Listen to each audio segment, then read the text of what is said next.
마태복음 22장 37절부터 40절까지 합독하시겠습니다. 예수께서 이르시되 내 마음을 다하고 목숨을 다하고 뜻을 다하여 주 너의 하나님을 사랑하라 하셨으니 이것이 크고 첫째 되는 계명이요 둘째도 그와 같으니 내 이웃을 내 자신과 같이 사랑하라 하셨으니 이 두 계명이 온 율법과 선지자의 강령이니라. 아멘. 오늘은 성경적인 신앙생활이란 무엇인가 라는 제목으로 함께 말씀을 나누고자 합니다. 이제 다음 주부터는 여기 이 앞에 PPT를 이렇게 띄워줄 거예요. 그래서 찬양할 때도 이제 악보 보시는 게 불편하시는 것 같아서 찬양할 때도 띄워드리고, 또 제가 설교를 나누면서 말씀 구절들을 많이 언급하는데 그것도 매번 같이 찾아봐도 좋은데 좀 더 성도님들이 집중하기 위해서 다음 주부터는 아마 이제 앞에서 성구를 볼 수 있도록 이제 제가 그렇게 하려고 하는데, 그래서 오늘은 중요한 말씀 몇 구절은 직접 같이 찾아보고, 그렇지 않은 이제 다른 제가 빨리 읽어도 되는 말씀들은 이제 제가 그냥 읽으면서 말씀을 전하려고 하는데 집중해서 말씀을 함께 나눴으면 좋겠습니다. 오늘 본문 말씀으로 들어가기 전에 저번 주에 말씀 나눈 것에 대해서 잠깐 한두 가지만 보충 설명을 하자면, 우리가 이제 회개에 대해서 나눴습니다. 회개가 무엇인가? 그런데 많은 사람들이 생각하는 회개는 단지 도덕적인 죄에 대한 회개라는 거예요. 그런데 성경이 말하는 죄는 도덕적인 죄도 회개해야 되지만 그것이 도덕적인 죄를 범하게 된 근본적인 원인을 회개하라는 거예요. 그 원인이 뭐예요? 하나님과 나 사이에 지은 죄인 거예요. 다시 말하면 하나님을 떠난 죄, 하나님을 무시한 죄, 마귀처럼 하나님이 주인이 아닌 내 자신이 주인된 상태, 그것을 회개하라는 거예요. 그래서 십계명의 첫 번째부터 보세요. 나 외에 다른 신을 섬기지 말라. 이건 사람 사이의 문제가 아니에요. 하나님과 우리 사이의 문제인 거예요. 근데 나 외에, 곧 하나님 외에 다른 신을 섬기는 것, 자기 자신을 포함해서 하나님이 주인이 아닌 다른 사람, 내가 주인이 되거나 돈이 주인이 되거나 명예가 주인이 된 사람, 그런 사람이 어떤 죄를 범하게 돼요? 도덕적인 죄악들을 범하게 되는 거예요. 그런데 우리는 많은 경우 결과적인 도덕적인 죄악만 회개하고 내가 하나님을 떠난, 하나님을 무시한, 나의 창조주로 인정하지 않고 나의 주인으로 인정하지 않은 그 죄를 회개하지 않는 경우들이 많다는 거예요. 그래서 참된 회개는 무엇이냐면 도덕적인 죄는 기본이거니와 내가 하나님을 무시한, 내가 하나님을 주인으로 믿지 않은 그 죄를 회개해야 한다는 것이죠. 그런데 여기서 질문이 생길 수 있거든요. 과거에 내가 하나님을 믿었다라고 했을 때 분명히 나는 영접한 것 같은데, 나는 구원받은 것 같은데 그때는 주인이라는 개념을 몰랐어요. 저도 과거에 이제 고등학교 2학년 때 아마 구원을 받은 것 같아요. 그 전에 어릴 때부터 모태신앙이긴 했지만 고등학교 2학년 전후로 저의 신앙생활의 삶은 완전히 바뀌었거든요. 그런데 고등학교 2학년 때 이런 예수님을 주인으로 믿어야 된다, 이런 개념을 알고 있었던 건 아니에요. 내가 정말 죄가 하나님을 떠난 죄, 하나님을 무시한 죄, 이게 큰 죄구나라는 걸 그때는 몰랐어요.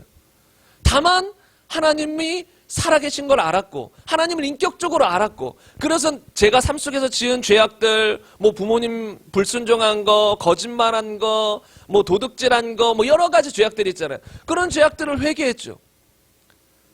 그런데 그때는 주인이라는 개념을 몰랐어요. 그러면 저는 그때 제대로 된 회개를 했을까요? 안 했을까요? 다시 말하면 구원을 받았었을까요? 구원을 받지 않았었을까요? 이 설교를 듣는 이제 유튜브로도 듣기 때문에 많은 사람들이 과거에 이런 주인에 대한 이야기를 못 들었을 수도 있어요. 그렇다고 그들이 구원받지 않은 건 꼭 아니에요. 왜냐하면 우리가 도덕적인 죄를 회개할 때 주인에 대한 의미만 그 말만 몰랐을 뿐이지 우리가 도덕적인 죄도 왜 회개할까요? 왜 내가 잘못한 거, 거짓말한 거, 시기한 거, 질투한 거, 간음한 거, 음란한 거, 이런 걸 왜 회개할까요? 하나님이 죄라고 하셨기 때문에, 성경에 그걸 죄라고 명시하기 때문에, 그 하나님을 떠나 살 때는 그냥 그것이 죄인 줄을 모르고 살다가 하나님 앞에 오니까 이게 죄구나 명확히 드러나는 거예요. 그래서 회개하는 거예요. 근데 그 사람은 도덕적인 죄만 회개한 것 같지만 그 마음 이면에는 하나님이 나의 주인이기 때문에, 하나님이 하나님으로서 인정되기 때문에 그 도덕적인 죄를 회개한 것이라는 거예요. 그래서 도덕적인 죄를 회개한 사람, 그것만 회개했는데도 그 안에 주인으로 예수님이 오셨을 수 있는 거예요. 마음 깊은 곳에서는 나는 하나님을 섬겨, 하나님을 믿어, 하나님만 따라야 돼. 이게 다른 말로 주인으로 믿는다는 소리거든요. 그래서 저는 과거에 그렇게 알았던 것 같아요. 그런데 제가 어느 순간 이 성경을 알고, 성경이 말하는 구원은 진짜 주인으로 믿어야 되는 거구나. 이걸 깨닫고 계속해서 주인에 대한 말씀을 전하는데, 제가 이렇게 굳이 주인에 대한 이야기를 전하지 않아도 그럼 도덕적인 자만에게도 구원받지 않습니까? 근데 그렇게 믿고 신앙생활할 때 오류가 많이 생기는 거예요. 아닌 경우들도 많아요. 그러니까 교회를 다녀서 도덕적인 죄, 우리 삶 속에서 나타나는 도덕적인 죄 몇 개를 회개하고 자기는 회개했다라고 생각하는 거예요. 그 중에는 정말 내 마음의 주인이어서, 예수님이 내 마음의 주인이어서, 내 마음의 주님, 하나님이셔서 도덕적인 죄를 회개하는 경우도 있지만 아닌 경우들도 수두룩하다는 거예요. 그냥 양심상 어느 정도 찔리고 도덕적으로 내가 잘못한 건 맞고 주님도 죄라고 하니까 교회 와서 이거 잘못했지 회개한 그 정도 수준으로는 그 사람이 구원받은 건 아니죠. 그런 죄를 왜 회개하는가? 주님이 죄라고 하셨으니까. 다시 말하면 나의 주인이신 하나님이 죄라고 하셨기 때문에 회개해야 그게 제대로 된 회개인데, 많은 경우 하나님이 주인인 것은 뒷전으로 하고 그냥 내가 삶 속에서 잘못했으니까 회개한다는 거예요. 양심상 가책 느껴서. 그것은 제대로 된 회개도 아니고 구원받은 사람의 모습도 아니라는 것이죠. 지난주에 이 회개에 대해서 나눴는데 이것을 좀 보충 설명해야 될 것 같아서 여러분과 나눴습니다. 그리고 우리 교회에 대해서 잠깐 짧게나마 한 1, 3분간 설명하자면, 저희 교회는 단지 어떤 봉사를 하고 헌금을 하고 교회 열심히 다니고 단지 이런 교회가 아니에요. 그런 교회를 원하지도 않고, 제가 항상 주의하는 것이 있어요. 항상 조심하는 것이 있어요. 제 마음의, 제 중심의 방향이에요. 하나님은 외모를 보실까요? 중심을 보실까요? 중심을 보세요. 그래서 우리가 항상 점검해야 되는 것이 있는데, 그것이 무엇이에요? 우리의 중심이에요. 우리의 마음의 동기예요. 우리 마음의 방향성이에요. 그래서 우리가 까딱 잘못하면 방향성을 잃어버리기가 쉬워요. 중심을 놓치기가 쉬워요. 그래서 교회에서 함께 신앙생활을 해나가다 보면, 이제 제가 사역자의 입장으로서 이제 얘기하자면, 많은 경우 초점을 놓치는 것이 무엇이냐면 교회의 숫자적인 부흥을 바라봐요.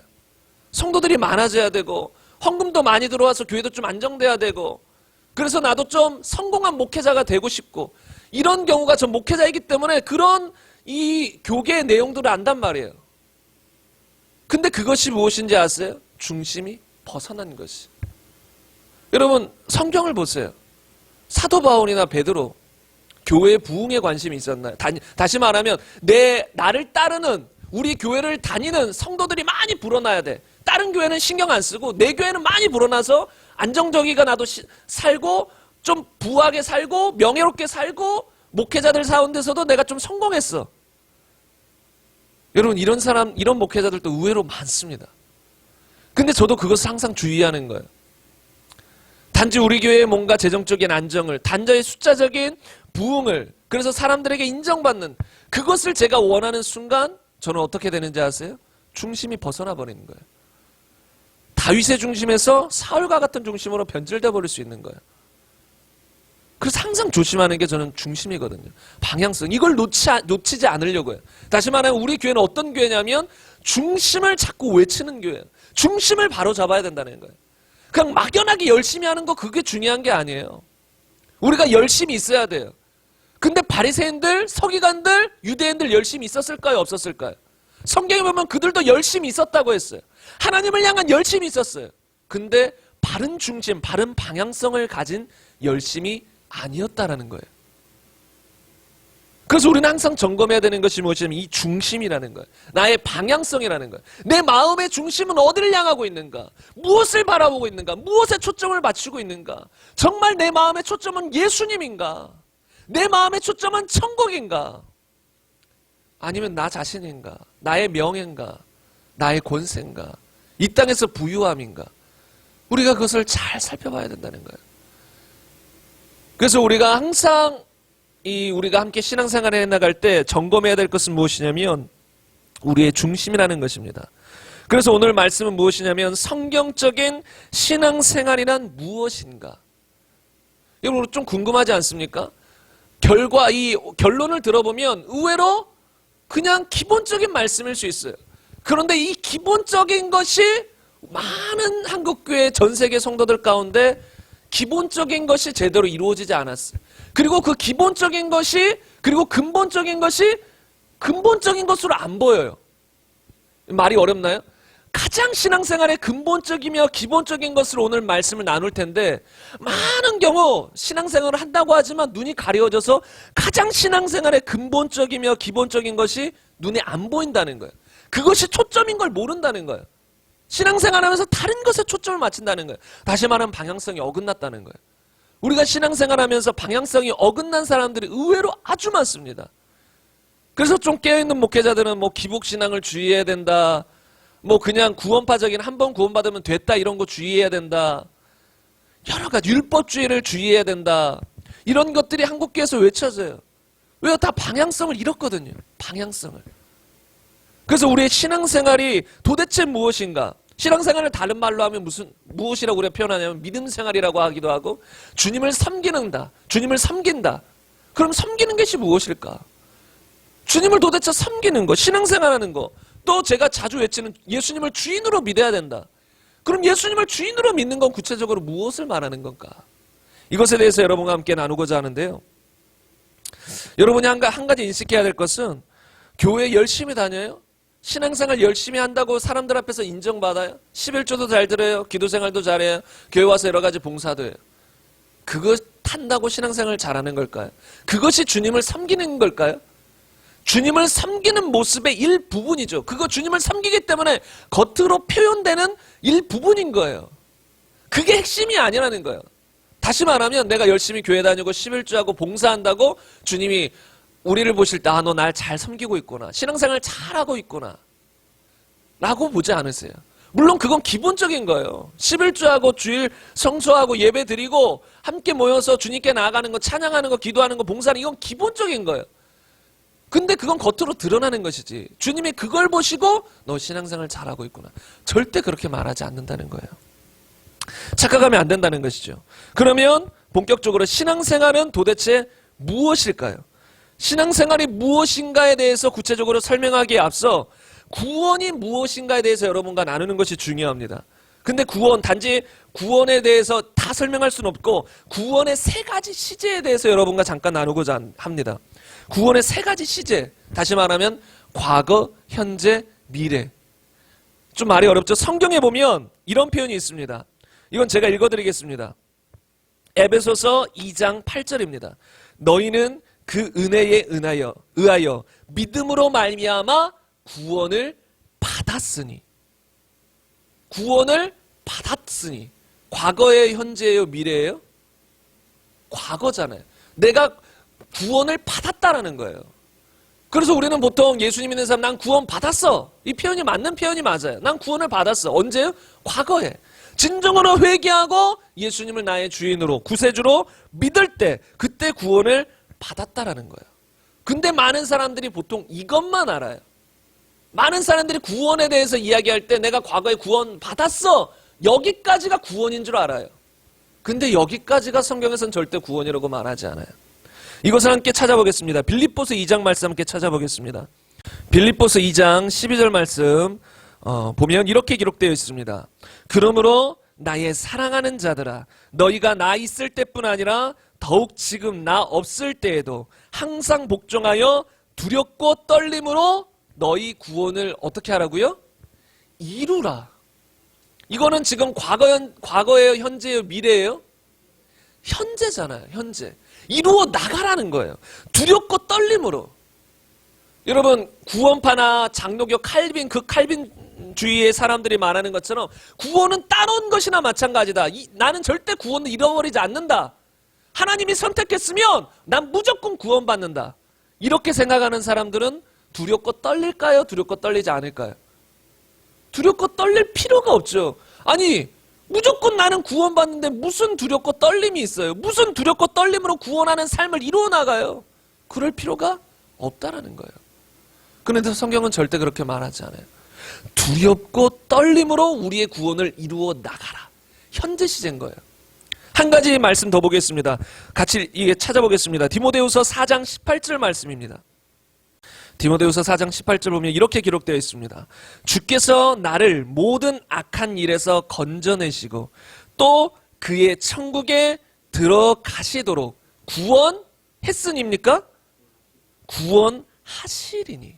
이건 뭐예요? 과거예요? 현재예요? 미래예요? 미래잖아요. 구원하시리니. 그럼 성경에서 구원에 대해서 어떻게 말하냐면 너희가 회개하고 믿을 때 구원은 어떻게 해요? 받았다. 근데 그 구원 받은 것을 이루어 나가야 된다. 다시 말하면 구원받은 상태에 머물러서 구원받은 자로서 살아가야 된다. 그게 구원의 현재고 구원의 미래는 뭐예요? 구원을 이루어 나가면, 다시 말하면 구원을 유지하고 구원받은 자로서 살아가면 최종적으로 구원을 받게 될 것이다. 최종적인 구원은 천국에 들어가는 구원. 근데 이것이 무엇이냐면 신학적인 용어로는 칭의, 성화, 영화라고 표현해요. 이것은 조금 한번 알아볼 필요가 있어서 여러분과 좀 신학적인 용어를 쓰겠는데, 처음에 구원을 받았다. 구원을 받았다. 그게 뭐예요? 칭의예요. 의롭다 하심을 받았다라는 거예요. 지금부터 말씀 구조는 제가 그냥 읽어드리겠습니다. 로마서 5장 1절 보면 그러므로 우리가 믿음으로 의롭다 하심을 받았으니. 우리가 무엇을 통해 의롭다 하심을 받았어요? 믿음을 통해 의롭다 하심을 받았어요. 그게 뭐냐면 신학적인 용어로 칭의라는 거예요. 이제 의롭다라는 거예요. 우리가 예수님 믿기 전에는 무엇이라고 불려요? 죄인이라고 불려요. 죄인. 그러나 이제 예수님을 믿는 순간 우리를 의롭다고 하시는 거예요. 이게 구원을 받았으니라고 해요. 근데 이때 어떤 일이 일어나는지 아세요? 요한복음 3장 3절 보면 예수께서 대답하여 이르시되 진실로 진실로 내가 너에게 이르노니 사람이 거듭나지 아니하면 하나님 나라를 볼 수 없다. 칭이 의롭다고 칭하실 때 무슨 일이 일어나냐면 거듭남이 일어나요. 거듭남. 그리고 로마서 11장 17절 보면 또한 가지 얼마가 꺾이었는데 돌 갈람나무인 네가 그들 중에 접붙임이 되었다. 칭의가 일어날 때 어떤 일이 벌어나요? 우리의 영혼이 거듭나게 돼요. 이게 지금 다 같은 거라는 걸 제가 설명드리는 거예요. 다 같은 날 같은 이 관점으로 일어나는 거예요. 거듭난다, 접붙임된다. 또 고린도전서 3장 16절 보면 너희는 너희가 하나님의 성전인 것과 하나님의 성령이 너희 안에 계시는 것을 알지 못하느냐. 성령님의 내주, 내 안에 계신다는 거예요. 한 구절만 더 보면 요한일서 5장 13절 보면 내가 하나님의 아들을 믿는 너희에게 이것을 쓰는 것은 너희로 하여금 너희에게 무엇이 있음을 알게 하려 하심이라 영생이 있음을 알게 하려 하노라.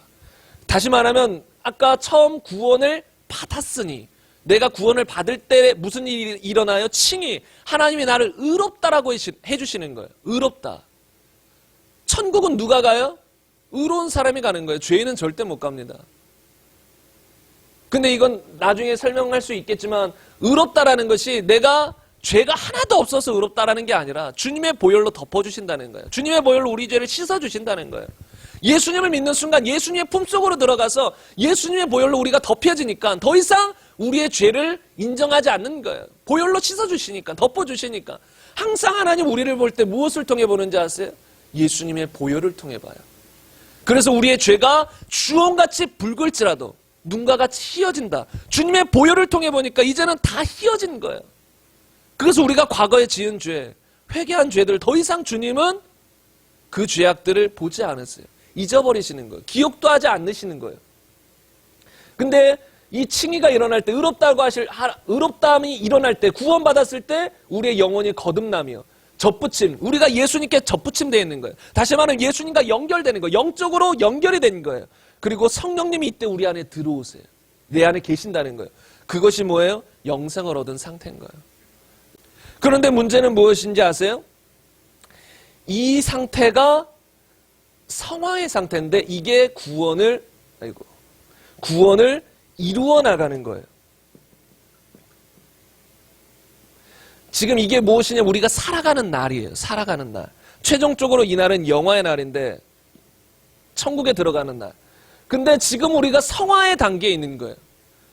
근데 많은 사람들이 칭이 끝이에요. 구원에 대해서 말할 때 칭이 구원 받았다. 끝인 거예요. 그런데 성경에서는 성화도 영화도 무엇이라고 말해요? 구원이라고 말해요. 다시 말하면 구원을 받았는데 이제는 구원을 이루어 나가야 된다는 거예요. 언제든지 구원받은 사람도 믿음에서 탈선할 수 있다는 거예요. 배교할 수 있다는 거예요. 여러분, 역사적으로 보면 주님을 배신한 사람들이 많이 있습니다. 정말 거듭난 사람, 영적으로 하나님을 깊이 알던 사람도 주님을 떠나기도 해요. 물론 주님을 깊이 알면 주님을 떠나는 것이 그렇게 쉽진 않을 수 있겠죠. 어떻게 주님을 알고 그렇게 쉽게 떠나요? 두렵지 않아요? 하나님을 그렇게 잘 알면서 내세의 능력, 하나님의 능력을 맛보았어요. 그런데도 하나님을 떠날 수 있을까요? 인간적으로 생각하면 불가능할 것 같지 않아요? 아니, 천국과 지옥도 알고 하나님도 아는데 어떻게 하나님을 떠날 수 있을까? 가능해요. 근데 성경에 그게 곳곳에 나와요. 히브리서 6장에도 나오고 이 로마서에서도 보면 이제 믿음 가운데 거하지 않으면 접붙임에서 이게 잘려 나간다라고 표현되어 있어요. 그리고 그것을 보여준 대표적인 모델이 있어요. 하나님으로부터 떨어져 나간, 하나님을 가장 잘 알았지만 떨어져 나간 누구예요? 천사잖아요. 루시퍼, 마귀잖아요. 천사였지만 마귀가 된 그 존재. 하나님을 가장 잘 알았지만 우리 입장에서 하나님을 그렇게 알면 어떻게 떠나요? 두렵잖아요. 하나님을 떠나면 자기 인생이 어떻게 될 것인지 아는데 떠난다는 거예요. 그래서 무엇이 무서운지 아세요? 교만함이 무서운 거예요. 교만하면 눈에 보이는 게 없어요. 앞뒤 살이 분별이 안 돼요. 교만하면 내 인생이 어떻게 될 거 보이지가 않아요. 그냥 내 마음이 높아지면 아무것도 살이 분별이 안 되는 거예요. 그래서 마귀는 그 하나님을 그렇게 알면서도 온 우주 만물을 창조하신 분인 걸 알면서도 자신을 창조하신 하나님이신 걸 알면서도 그분을 대적해요. 높아져서. 그러니까 사람도 그 예수님을 잘 믿는 사람도 항상 주의해야 될 게 무엇인지 아세요? 교만함이에요. 교만하면 주님을 떠나가게 돼요. 그건 불변의 진리예요. 교만한 사람 하나님도 대적한다 그랬어요. 교만하면 하나님이 떠나갔어요. 그래서 교만을 항상 주의하면서 우리는 이 성화를 이루어 나가야 된다는 거예요. 그리고 아까 보면 디모데후서 4장 보면 천국에 들어가도록 구원하시리니. 이게 뭐예요? 영화의 단계예요. 영화. 이건 뭐냐면 완전히 내가 변화되는 거예요. 우리가 지금 칭의를 받을 때 영적으로는 거듭났죠. 영적으로는. 영혼은 거듭났어요. 영은. 그런데 여러분의 생각과 마음, 곧 혼은 거듭났나요? 거듭나지 않았나요? 구원받는 순간 여러분 생각이 완전히 바뀌어서 완전히 성경적이 되었나요? 아니죠. 완전히 성경적으로 우리가 다 바뀌었다면 교회 안에 분란도 없을 것이고 교회 안에 어떤 문제도 없을 거예요. 모든 사람이 빛을 발할 거예요. 예수님 믿는 사람. 그러나 교회를 다니면서 심지어 진짜 거듭난 사람들 중에서도 죄악을 범하고 넘어지거나 잘못하는 사람도 많이 있다는 거예요. 다시 말하면 영은 거듭났지만 우리의 지, 정의, 혼, 생각하고 느끼고 이런 부분은 변화된 게 아니에요. 그거는 우리가 말씀을 통해 새롭게 해야 되는 거예요. 우리가 변화시켜야 되는 거예요. 로마서 12장 1, 2절 보면 우리가 마음을 새롭게 하라고 하잖아요. 오직 너희의 마음을 새롭게 함으로 변화를 받아. 우리의 마음, 생각을 새롭게 하는 건 누가 해야 되냐면 하나님이 대신해 주는 게 아니에요. 하나님이 강제적으로 컴퓨터처럼 우리의 생각을 확 바꿔주는 게 아니에요. 말씀을 통해서 내가 나의 생각을 말씀으로 바꿔야 되는 거예요. 왜 우리가 이 땅 살아가면서 말씀적이지 않은 세상 가치관, 세상 것들이 너무나도 많아요. 너무나도 많아요. 근데 몰라요. 신앙생활 10년, 20년에도 내가 세상적인 생각을 가지고 살아가는 줄 몰라요. 근데 그게 언제 밝혀지는지 아세요? 말씀을 볼 때, 말씀을 들을 때 성령님이 내 눈을 여셨을 때 이게 세상적인 가치관이었구나. 그토록 많이 들었고 읽었던 말씀인데도 못 깨달아요. 그냥 좋은 말씀하고 넘어가요. 근데 그것이 내 안에 들어오면 내 안에 있는 세상적인 가치관이 드러난단 말이에요. 말씀은 빛이에요. 빛을 쫙 비치면 이 안에 어두움이 잘못된 것들이 드러나게 돼 있어요. 그래서 설교를 들을 때 항상 우리는 이렇게 내 자신을 비춰봐야 되거든요. 아, 내가 저 말씀 가운데 비껴난 마음과 생각은 무엇이 있을까? 무엇이 있을까? 알아야 된다는 거예요. 그런데 많은 경우 그렇게 성경과 설교를 듣지 않는다는 것이죠. 그래서 이 단계는 절대 이제 죄를 범하지 않는, 완전히 이 몸과 마음 모든 것이 다 변화된 상태, 천국에 들어가는 상태, 그때가 구원을 받는 것이죠. 그런데 신앙생활이라는 것은 무엇이냐면 이 단계인 거예요. 성화의 단계. 성화의 단계는 다른 말로 주님을 닮아가는 단계. 그래서 그리스도인들은 항상 힘써야 되는 것이 무엇인지 아세요? 주님을 닮아가게 힘써야 돼요. 그러니까 이제 본격적으로 신앙생활에 대해서 나올 텐데, 신앙생활은 기본적으로 누구를 닮아가는 거예요? 주님을 닮아가는 거예요. 이 초점을 우리가 놓치면 안 돼요. 신앙생활은 내가 열심히 해서 나 자신을 드러내는 게 아니에요. 그리고 세상에서는 업적이라는 게 있죠. 그래서 뭔가 이 세상에서 뭔가 큰 사업을 하고 아니면 큰 어떤 일을 해서 업적을 남긴다. 호랑이는 가죽을 남기고 사람은 무엇을 남긴다 그래요? 이름을 남긴다고 하죠. 그거 세상 얘기예요. 그리스도인들은 그게 아니에요. 그리스도인들 우리 이름 남길 필요가 없어요. 뭐 이름 그냥 주님만 바라보고 살다가 주님만 드러나시면 되는 거예요. 만약에 우리가 그 속담처럼 우리의 이름을 남기려고 하는 순간 변질되는 거예요. 세상과 나는 간곳 없고 구속한 주만 보면서 예수님만 드러내는 삶. 여러분, 침례 요한이 어땠나요? 많은 사람들이 침례 요한에게 나왔어요. 수많은 사람들이 몰려왔어요. 근데 침례 요한은 그 사람들이 자기에게 올 때 자기에게 이끌었을까요? 아니에요. 다 예수님께 이끌었어요. 나는 어차피 쇠하여야 된다. 내 뒤에 오실 분이 있다. 그분이 예수 그리스도다. 그분이 너희에게 성령으로 세례를 주실 것이다. 내 뒤에 오실 분이 있다는 것, 자기는 이제 없어질 거라는 거예요. 나를 주목하지 말라는 거예요. 다 예수님께 나아가야 된다는 거예요. 그 구원자 오실 분에게 나아가야 된다는 거죠. 여러분, 세상과 나는 간 곳 없고 주님만 높이면 되는 것이죠. 그래서 우리가 일생 동안 해야 될 것은 무엇이에요? 그 주님을 바라보고 주님을 닮아가는 삶을 사는 거예요. 이게 다른 말로 신앙생활이에요. 업적이 아닙니다, 여러분. 이게 까딱 잘못하면 교회 안에서도 업적을 세우려고 해요. 업적을. 그래서 막 큰 교회들 보면 막 여러 가지 교회 물건들이 있는데 보통 누가 헌물했음, 이런 게 있어요. 뭐 피아노를 하나 헌물했다. 그러면 그 피아노는 좀 필요가 없어져도 버릴 수가 없어요. 왜요? 누가 헌물했어요. 저 권사님이나 장로님이나 어떤 집사님이 몇백만 원을 들여서 헌물했어요. 근데 교회에 필요가 더 이상 없어졌어요. 이제 키보드 이런 걸로 바꿔야 돼요.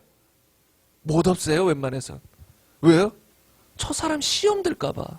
그 사람 시험 들까봐. 그게 결국은 뭐예요? 그냥 순수하게 주님의 교회에 순수하게 헌물한 거면 끝난 거예요. 진짜 주님 거예요. 주님 교회의 필요에 따라 그거를 팔든 없애든 상관없는 거예요. 그 중심을 주님이 받으셨잖아요. 그럼 끝난 거예요. 근데 많은 경우 그 안에 어떤 마음이 도사리고 있냐면 자기의 이름을 내세우려는 마음이 있어요. 다시 말하면 업적을 세우려고 한다는 거예요. 그래서 우리가 주님을 닮아가는데, 주님을 닮아간다라고 본인은 생각하면서도 그래서 열심히 헌금도 하고 헌물도 하고 막 한다고 하는데도 아닌 거예요. 자신의 업적을 세우고 있는 거예요.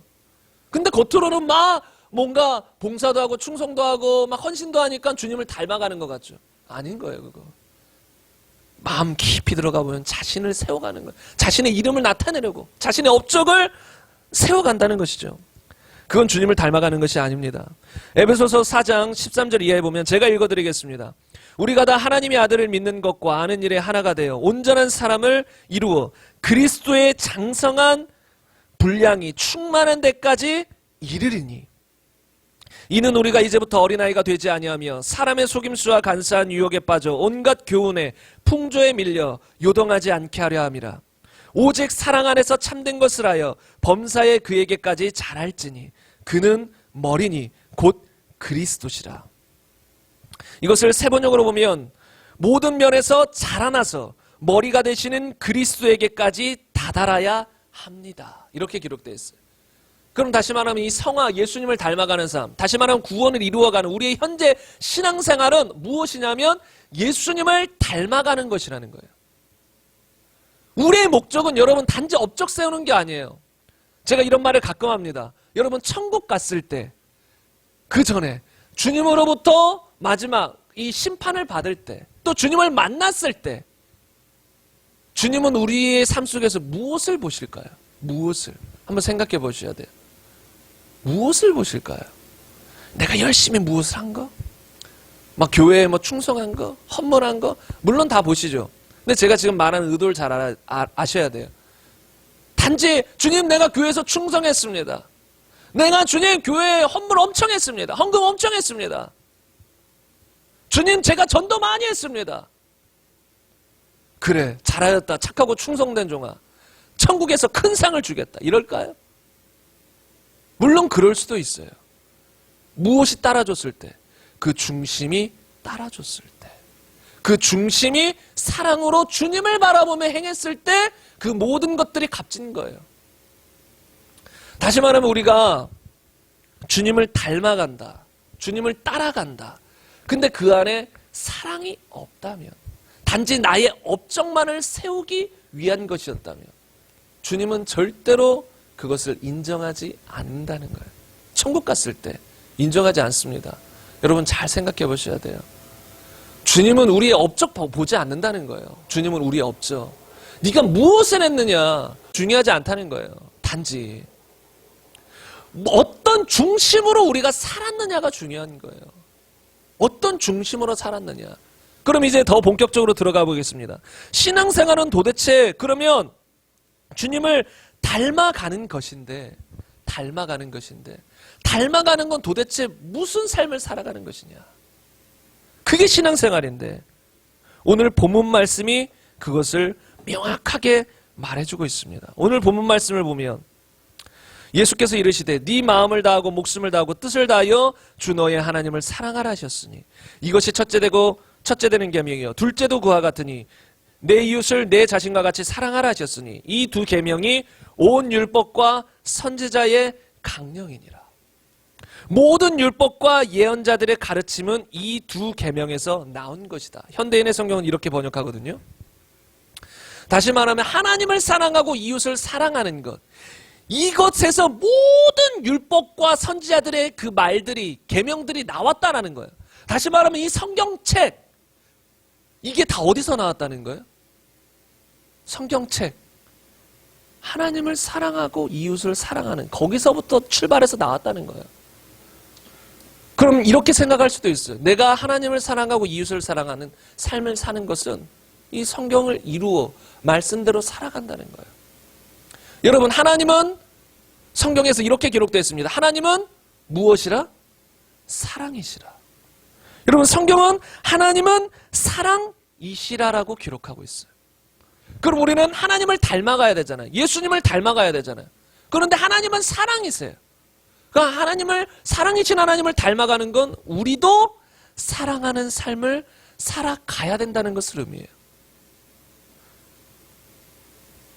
여러분, 우리가 신앙생활의 포커스를 잘 보셔야 돼요.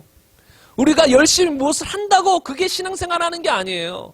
내가 무엇을 사랑으로 행했는가 행하지 않았는가가 중요해요. 여러분, 고린도전서에도 말하잖아요.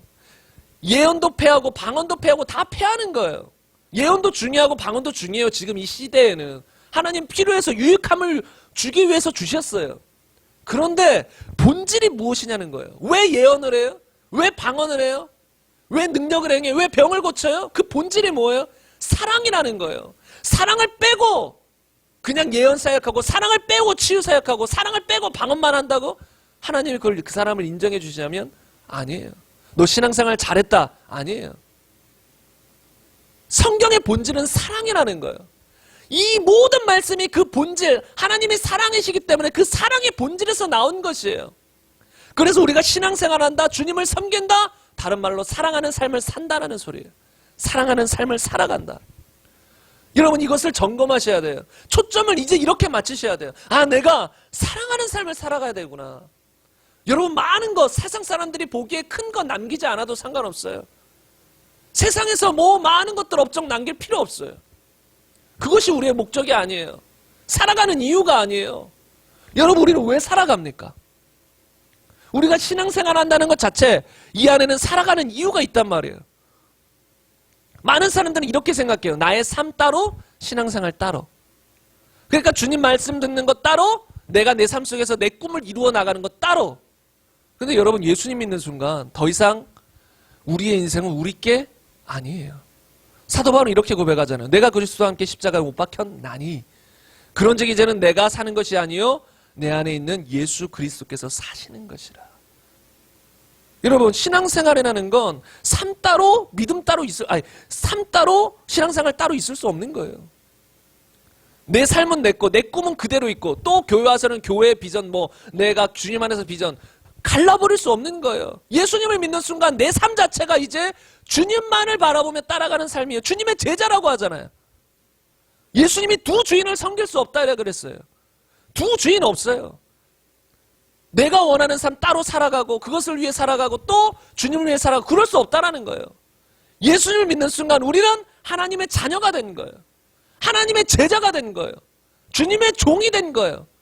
그러는 순간 이제 우리의 인생은 없는 거예요. 성화가 뭐예요? 성화의 출발점이 뭐예요?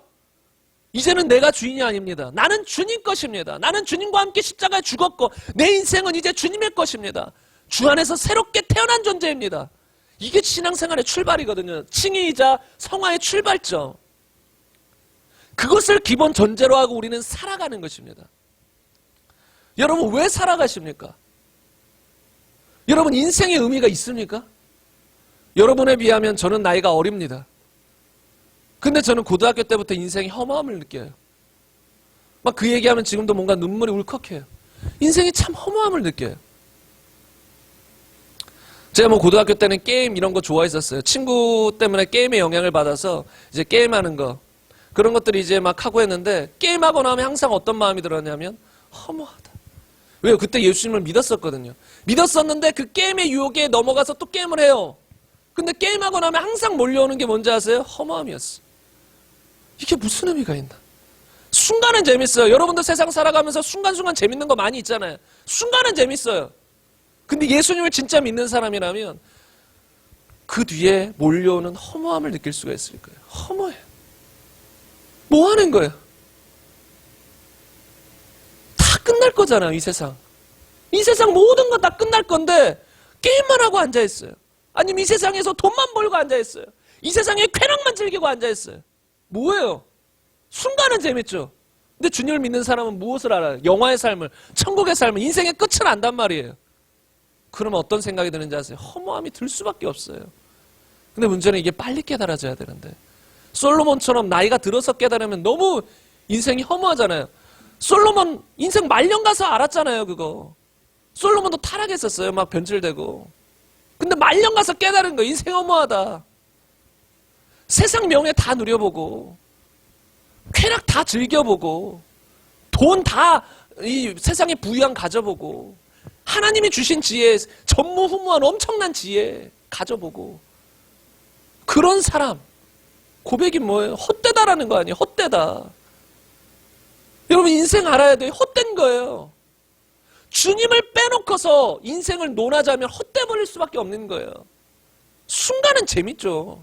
그러니까 사람들이 다 죄악 속에 허덕이면 세상에 살아가는 거니까. 그걸, 그 육신의 쾌락들을 마귀가 다 이용해서 조물딱조물딱 해가지고 세상 사람들 끌고 가는 거니까. 근데 인생이 결국은 뭐예요, 그러면? 우리는 왜 태어났습니까? 왜 이 세상에 존재합니까? 골로새서에서 보면 이렇게 말합니다. 만물이 그로 말미암아 창조되었고 만물이 그를 위하여 창조되었다. 지은 바 되었다라는 거예요. 여러분, 우리 인생의 존재에 대해서 잘 아셔야 돼요. 우리의 근본에 대해서 아셔야 돼요. 많은 사람들이 날 창조하신 주님을 생각하지 않으니까 내가 마음대로 살아가지만, 인생의 의미를 모르고 살아가지만, 우리를 창조하신 주님을 알게 되는 순간, 아, 나의 이 존재의 의미는 주님께 있구나. 나를 지으신 분이 주님이잖아요. 나의 존재의 의미는 주님께 있구나. 나의 살아갈 목적은 주님이시구나. 주를 위해 창조되었으니까. 그래서 인간은 언제가 가장 행복한지 아세요? 세상에서 명예, 쾌락 느낄 때 그 순간은 행복하다고 느끼는 거죠. 재미가 있는 거죠. 그러나 참된 평안과 안식은 내가 주 안에 거할 때예요. 내가 주님께 돌아갔을 때예요. 주의 말씀 가운데 거할 때, 그때가 우리의 인생이 가장 행복할 때예요. 이건 경험해 본 사람만 알아요. 내가 내 마음을 온전히 주님께 드리고 내 인생을 주님을 위해 살아간다. 내 존재의 의의를 깨달은 거예요. 내 존재가 어떤 존재인가? 그냥 왔다 그냥 가는 존재, 그냥 왔다 세상에서 마음껏 즐기며 놀다 가는 존재가 아니라 나의 인생은 주님으로부터 왔고 주님을 위해 창조되었구나. 그러면 주님과 교제하며 주님과 함께하는 것이 나의 신앙생활이고 나의 삶의 이유구나. 여러분, 우리는 타락한 세상 속에 살아요. 그래서 이것을 자꾸 놓치고, 또 세상에서는 치열하잖아요. 치열하게 살 수밖에 없잖아요. 돈을 벌어야 되고 또 삶을 꾸려나가야 되고, 그럼 세상에서는 나름 치열한 삶을 살 수 있어요. 그런데 여러분, 아담 때를 보세요. 아담이 치열한 삶을 살았을까요? 막 세상에서 돈을 벌려고, 업적을 남기려고 아담이 막 처음에 죄짓기 전에 살았을까? 아니에요. 하나님이 모든 것 다 마련해 주셨어요. 먹고 마실 거 다 있었어요. 그 하나님이 명령하신 거 다스리고 정복하고 통치하고 이런 거 했었으면 됐어요. 먹을 거 마실 거 걱정할 필요 없었어요. 다시 말하면 우리가 그런 삶을 알아야 된다는 거예요. 우리는 돈이 없으면 못 사니까. 어릴 때부터 돈에 시달렸던 사람은 정말 그런 거 있잖아요. 막 내가 이 돈 때문에 힘들지 않으리라. 막 그래서 평생 내가 돈은 풍성하게 벌고 떵떵거리며 살리라. 그렇게 목적을 가지고 살아가는 사람이 있어. 그것 자체가 타락한 세상에 살기 때문에 잘못된 목적을, 왜 돈이 없으니까 부족한 거예요. 고통스러운 거예요. 원래는 우리 인생이 그런 게 아닌데 죄악된 세상에, 타락한 세상에 사니까 그런 게 나타나는 거예요. 그러다 보니까 엉뚱한 걸 목적을 삼고 살아가는 거죠. 그러나 주님은 말하잖아요. 너희는 먼저 그의 나라와 그의 일을 구하라. 그러면 이 모든 것을 더하여 주시리라. 우리가 예수님을 제대로 믿으면 여러분, 이 땅에서 먹고 사는 것도 걱정하지 않게 해주신다는 거예요. 우리가 먹고 사는 거에 치이다 보면 올바른 목적과 방향성을 잃어버려요. 내가 왜 사는지를 잃어버려요. 여러분, 6.25 전쟁 막 일어나고 피난 일어났을 때 사람들이 살아가는 이유, 내가 왜 살지 이런 거 생각할 겨를이 있나요, 없나요? 겨를 없습니다. 삶에 치여서 지금 당장 먹고 사는 것이 급한데, 근데 속는다는 거예요. 그러면서 먹고 사는 거 그러면 됐지. 아니에요. 그리스도인들은 단지 먹고 살기 위해 사는 게 아니에요. 주님을 위해 창조되었다는 거잖아요. 내가 왜 사는가? 여러분, 비전, 꿈? 여러분 있을 수도 있어요. 없을 수도 있고. 근데 뭐 교회에서도 이런 말들 많았어요. 청년들에게, 젊은이들에게 꿈을 가지십시오. 비전을 가지십시오. 저는 역으로 이런 말도 하고 싶어요. 비전을 버리십시오. 꿈을 버리십시오. 이런 말도 하고 싶어요. 왜요? 그 비전과 꿈이 도대체 무슨 꿈이냐는 거예요. 누구를 위한 꿈이냐는 거예요. 누가 주신 꿈이냐는 거예요. 보통 많은 경우 자신이 원하는 거 아니에요. 물론 하나님이 이 마음에 소원을 주고 행하셔서 하나님이 주신 소원이 내 안에 불타오른다면 그건 하나님의 꿈이 되는 건데, 많은 경우 육신적인 꿈이 많아요. 돈을 벌어버리라, 명예를 얻어버리라, 성공해버리라. 이게 꿈이잖아요. 명문대학, 뭐 삼성, 기업, 대기업 들어가리라. 저는 그들을 향해서 이렇게 말하고 싶어요. 버리세요. 우리 인생은 그런 거 아니에요. 물론 삼성의 기업에 들어갈 수 있고 그런 삶 살 수 있어요. 그리스도에 대해서 주 안에서 그런 삶을 살아갈 수 있어요. 근데 그게 목적이 아니라는 거예요. 목표가 아니라는 거예요. 여러분, 우리는 그런 것으로 우리의 삶을 증명할 필요가 없어요. 증명할 필요가. 예수님 믿는 순간 우리는 어떤 존재가 되었어요? 하나님의 자녀가 되었어요. 근데 많은 사람들, 여러분 요새 뭐 젊은이들은 인스타라는 거 하고 블로그 하고 뭐 유튜브 하고 이런 걸 해요. 근데 그런 걸 통해서 사람들이 자꾸 나타내고자 하는 게 뭐예요? 내 존재를 증명하는 거예요, 사람들에게. 나 이런 사람이야. 정말 뭐 집은 월세 뭐 이렇게 원룸 이런 데 살면서 벤츠 타고 다니면서 나 이런 사람이야. 막 한 달에 막 할부 막 100만 원씩 끊어가면서 나 이런 사람이야. 자신의 수준을 넘어선, 벤츠를 사면 안 된다는 게 아니라 자신의 수준을 넘어서서 막 살아간다는 거예요. 뭐예요 그게? 그런 것으로 자신의 존재를 자꾸 증명하는 거예요. 내가 이런 걸, 내가 막 부유한 집, 또 뭐 멋진 음식점에서 먹고 그런 걸 나타내지 않으면 자신의 존재가 허망해 보이는 거예요. 허무해 보이는 거예요. 그러다 보니까 나도 막 연예인들처럼 연예인 따라하고, 막 연예인들 어떤 옷 입었으면 나도 그 옷 입어서 막 사람들 앞에 내 존재를 증명하려고 하고. 그게 다 무엇이냐면 죄인된 모습에서 나타난 모습들인 거예요. 죄인에서 나타난 모습들. 그러나 여러분 아실 것은 더 이상 여러분은 여러분의 존재를 누구 앞에 증명할 필요 없어요. 나 이런 사람이야. 사람들이 우리 무시할 때가 있어요. 그럴 때마다 여러분 우리 존재 증명할 필요 없습니다. 막 사람들이 무시하면 열받죠. 그러면서 난 이런 사람이야. 나 이런 것도 있어. 나 이런 뭐 학기가 있어. 나 이런 대학 나왔어. 세상에서 이런 것들 많잖아요. 그러면서 속는 거예요. 그러면서 자신의 인생을 자꾸 나타내는 거예요. 교회 다니는 사람도 마찬가지예요. 자신의 존재를 증명하기 위해 교회 다니는 사람 의외로 많을 수 있습니다. 직분자들 속에. 왜요? 나 직분자야. 나 장로님이야. 권사님이야. 나 교회에서 이 정도 충성해. 그래서 날 존경해. 난 이런 사람이야. 난 멋진 사람이야. 그러면 그런 사람들은 계속해서 더 사람들 앞에 자신의 존재를 증명하기 위해서 열심히 한다고요. 열심히 있어요. 그런 사람들이. 열심히 있는데 그 근본을 보니까 자신을 증명하고 싶은 거예요. 교회에서. 열심히 증명하여. 그리고 사람들 와 신앙생활 잘하신다. 최고시다. 으뜸이시다. 근데 결국은 그게 그 사람들로부터 자신의 존재를 증명받기 위해서, 인정받기 위해서, 칭찬받기 위해서 한다는 거예요. 그걸 보고 주님은 아무것도 인정하지 않았어요. 너 사람에게 칭찬받으려고 하지 않았느냐. 그래서 우리가 신앙생활을 제대로 하려면 우리가 하나님의 자녀가 되었다는, 더 이상 나의 존재를 누구에게 증명할 필요가 없는 완전한 하나님의 자녀가 되었다는 걸 인식하셔야 돼요. 이 자존감이 있어야 된다는 거예요. 세상 말로 자존감. 세상적인 자존감 말고 난 하나님의 자녀야. 사람들이 날 무시해요. 괜찮아요. 난 하나님이 인정해 주시면 돼. 이게 있어야 되는 거예요. 그래 신앙생활을 제대로 할 수 있는 거고 출발점을 제대로 잡을 수 있는 거예요. 제가 중요하게 여기는 게 방향성과 중심인데 이게 없으면 열심히 신앙생활해도 완전 중심이 어그러져서 신앙생활하는 거예요. 내가 하나님의 자녀야. 누가 핍박하든 누가 욕하든 누가 나를 무시하든. 남자들이 이런 게 좀 힘들 수 있어요. 남성들은 특별히 무시당하는 걸 싫을 수 있어요. 왜냐면 저도 남자로서 그런 것들을 때로 느껴요. 육신적으로 저도 육신이 있기 때문에. 그런데 그런 것들이 올 때마다 우리는 무엇을 생각해야 되냐면 나는 더 이상 나를 무시하는 저 사람한테 나를 증명할 필요가 있어요? 없어요? 없어. 나는 하나님의 자녀야. 하나님이 인정해 주시오. 그 다음에 제대로 된 신앙생활에 출발될 수 있는 거예요. 왜요? 나는 벌써 완전한 하나님의 자녀니까 더 이상 나를 증명하기 위해서 뭘 하는 게 아니에요. 이제 나는 하나님의 자녀가 됐어요. 나를 사랑하신 하나님의 자녀가 됐어요. 그럼 이제 나도 하나님을 사랑하며 살아가는 것이 되는 거예요. 그전에는 내가 뭔가 부족하니까, 부족하다고 느끼니까 나의 존재를 증명하려고 이기적으로 자꾸 산단 말이에요. 그런데 나의 존재가 하나님 안에서 딱 명확해지면 이제 나는 하나님의 자녀야. 한량없는 은혜. 더 이상 뭐 필요가 없어. 하나님의 자녀가 됐어. 여러분 천국 간다. 하나님의 자녀가 됐다. 더 필요가 있나요? 세상 명예권세 더 필요한가요? 여러분 그것밖에 없거든요.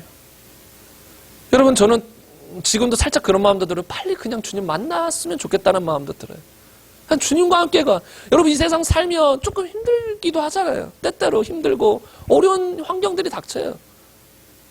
그거는 우리 육신이 있기 때문에, 타락한 세상에 살기 때문에 피할 수 없는 거예요. 그럴 때마다 피할 길은 주시죠. 하나님이 주시지만 우리는 때때로 힘들단 말이에요. 마음이 고통이 있단 말이에요. 그러면 이런 마음들을 들죠. 주님 만나고 싶다. 주님이면 된다. 여러분 그리스도인들은 항상 이런 마음이 있어야 되거든요. 사도 바울도 그랬잖아요. 난 차라리 떠나, 여기를 떠나, 몸에 있는 것에서 떠나 주와 함께 있는 것이 좋다. 그걸 원한다. 여러분 우리가 원하는 것이 이게 돼야 신앙생활이 할 수 있는 거예요. 그냥 무조건 하는 겉모습으로 드러나는 거, 교회 다니고 충성 이런 게 아니라 이 마음의 동기가 이렇게 돼야 그때부터 신앙생활이 출발하는 거죠. 내가 주님을 원하는 순간 그때 신앙생활이 출발하는 거야. 전 지금도 그런 마음도 들어요. 여러분 세상 살면 여러 가지 일들이 있는데 피곤하기도 하고 힘들기도 하고 지치기도 하고, 근데 이 안에 평안은 있죠. 주님이 계시니까. 근데 때때로 힘들고 지칠 때가 또 있잖아요. 그럼 빨리 주님 보고 싶다. 이 세상 거 다 뒤로 하고 주님 만나고 싶다. 이런 마음도 우리 안에 든다는 거죠. 그 상태에 우리가 머물러 있어야 되는 거예요. 세상 명예, 권세 이런 것을 다 뒤로 한 상태. 주님 빨리 보고 싶다. 여러분 초대교회 이 인사말 고백이 뭐예요? 마라나타. 마라나타가 뭐예요? 주 예수여 속히 오시옵소서. 성도들끼리 인사말 중에 하나였다는 거예요. 마라나타. 성도들 얼마나 핍박이 많았고 어려움이 많았을 거예요. 그때는. 지금과 비교 안 돼. 우리나라도 만약에 나중에 공산화 돼버리면 어떻게 될지 몰라요. 그리스도인들이 이렇게 신앙생활을 못합니다. 감옥 가야 됩니다. 그냥 저 같은 사람은 그냥 1순위예요. 목사는 1순위로 감옥 가고 1순위로 처형 1순위예요. 근데 초대교회 성도들은 그랬어요. 순교하고 핍박받고 이단이라고 몰리고 나사렛 예수 이단 괴수라고 하고 막 핍박했단 말이에요. 가정에서도 쫓겨나요. 출교당해요. 막 헤매고 돌아다녀야 돼요. 여러분 얼마나 힘들겠어요. 여러분 집도 없이 거처도 없이 막 쫓겨난다라고 생각해 보세요. 근데 그들의 인사말이 뭐였어요? 마라나타. 주 예수여 속히 오시옵소서. 그들이 바라고 소망했던 건 예수님 속히 오셔서. 여러분 이 땅의 고통은 언제 사라져요? 예수님이 오셔야 사라집니다. 나의 인생의 이 육신적인 고통은 언제 사라져요? 예수님이 오셔야 사라집니다. 물론 이 땅에서도 주님이 치유하시고 마음의 평안도 주시고 해결도 해주시지만 문제들을 궁극적으로 모든 게 해결될 때는 주님이 오셔야 해결돼요. 그래서 신앙생활에는 그 주님의 오심을 바라보고 살아가는 게 신앙생활입니다. 주님의 오심을 바라보고 마라나타 주 예수님 오시옵소서. 여러분 지금 현대 그리스도인들 가운데 이렇게 마라나타 신앙을 가진 사람이 얼마나 될까요? 주님 오시옵소서. 나 주님과 함께 살고 싶습니다 라고 하는 사람이 몇 명이나 될까요? 마라나타 신앙 가진 사람이 몇 명이나 될까요? 여러분 우리는 근데 그런 신앙이 돼야 될 줄로 믿습니다. 이 땅의 삶을 무조건 막 하라는 게 아니에요. 그리스도인들이 이 땅에서 더 빛과 소금을 나타내야 되지만 중심을 말하는 거예요. 중심은 우리 이 땅에 있지 않잖아요. 그리스도인들은 나그네라고 했잖아요.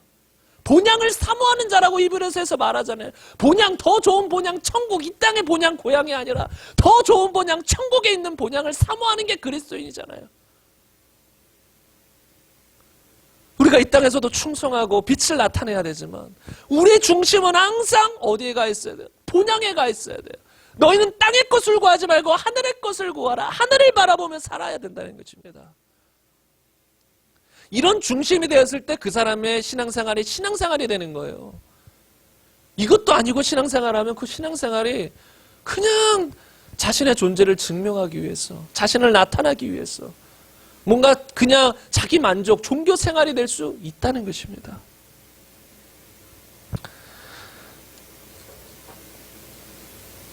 오늘 본문 말씀에 보면 제가 다시 말씀드립니다.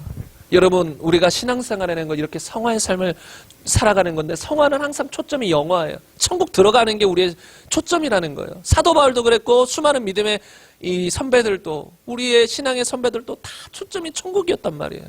저 천국 들어가야지. 두렵고 떨림으로 구원 이루어 나가서 천국에 들어가는 구원을 최종적으로 받아야지. 왜? 도중에 타락할 수 있으니까. 그래서 사도 바울은 자기 자신을 내가 내 몸을 쳐서 복종케 함은 내가 남에게 전파한 후에 도리어 버림을 받을까 두려워함이라. 왜 우리가 내 몸을 쳐서 내 몸은 쾌락대로 살고 싶고 죄악대로 살고 싶은데 왜 이 몸을 절제시키며 내 안에 있는 성령을 따라 살아가야 되는지 아세요? 성령을 따라 살지 않으면 결국은 그 멸망이에요. 그 끝은. 그러니까 이 몸을 쳐서 복종시켜서 살아가는 거예요. 우리 마음, 이 육은 죄악된 본성이 있어요. 이건 안 사라져요. 죽을 때까지. 우리가 습관적으로 이 안에 드러났기 때문에 주님 변화시켜주기도 합니다. 그러나 변화시켜줘서 자유로워진 것 같아도 또 유혹은 다가올 수 있는 가능성이 항상 열려 있어요. 그래서 이 몸은 어떻게 해야 돼요? 쳐서 복종시켜야 되는 거예요. 이 몸은 주님 마음대로 주님이 원하시는 대로 가려고 안 해요. 내 영이 성령과 더불어 주님 뜻대로 자꾸 가려고 하지.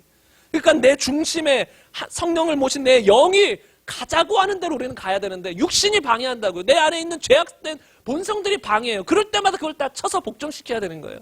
그게 신앙생활이라는 것입니다.